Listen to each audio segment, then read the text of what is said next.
There's nothing worse than getting a call from a vendor wondering why you haven't sent a check for their last statement. The conversation may go like this. You say to the vendor, but you emailed back to do an ACH transfer because we're having check processing issues. They say, no, I did not. We accept checks as usual. Confused, you continue, but you provided us with the ACH bank information from your account for payment. Their final response? No, I did not. As uncertainty and panic set in, you struggle to comprehend the situation. The money is gone, and you're left bewildered.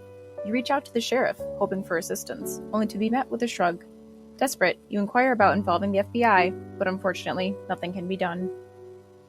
As you begin your investigation, you come across some crucial information. While reviewing the emails in question, you notice that the initial statement was sent from the true vendor's email account, but the subsequent email, which mentioned check cashing issues, came from a similar, yet different, domain.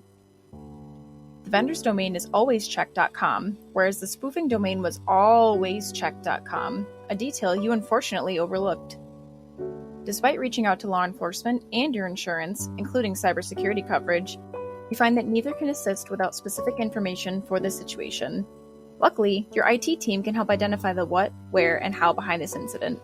But unfortunately, it appears that the loss of funds is now an inevitable outcome. So, what likely occurred in this scenario? Well, someone's email can become compromised either at one or both ends of a conversation. The access for forwarding these emails can be obtained through a compromised mail server, local PCs, or hosted email services. The hacker keeps an eye on these vulnerabilities, searching for specific keywords or situations to exploit.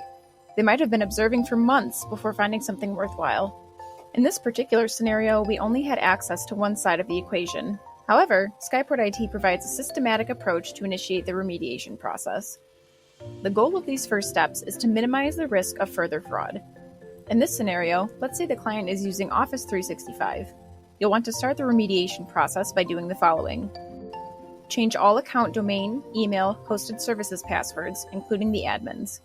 Review email server or hosted services and check the mail flow rules, mailbox delegations, rogue accounts, forwards, aliases, audit logs, keyloggers, remote access, and viruses or malware. You'll also want to review workstations for the following: forwarding rules, keyloggers, remote access, or viruses and malware. After carefully assessing the situation, it is evident that multiple layers of protection are necessary to ensure your safety. Among these layers, user training stands out as one of the most crucial yet often overlooked. Through comprehensive training, individuals are equipped with the knowledge of how to identify and address cyber, physical, and hybrid social engineering attacks effectively. Our team specializes in conducting on-site physical social engineering tests for organizations. We thoroughly assess their current training protocols and present detailed results to help enhance areas of concern. During our tests, we have successfully gained full access to various systems, including obtaining the administrative password for an entire IT infrastructure. At a particular location, we discovered sensitive login information written on numerous sticky notes scattered throughout the premises. This is, unfortunately, not uncommon. The lack of proper training that caused this scenario cannot be blamed on the end user. Anybody can make this mistake if not properly educated on the dangers of these scams.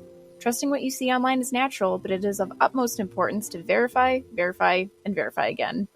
Adopt the mindset of a detective by asking questions, seeking evidence, consulting others, and verifying access or requests by calling a company's known phone number if you have any doubts.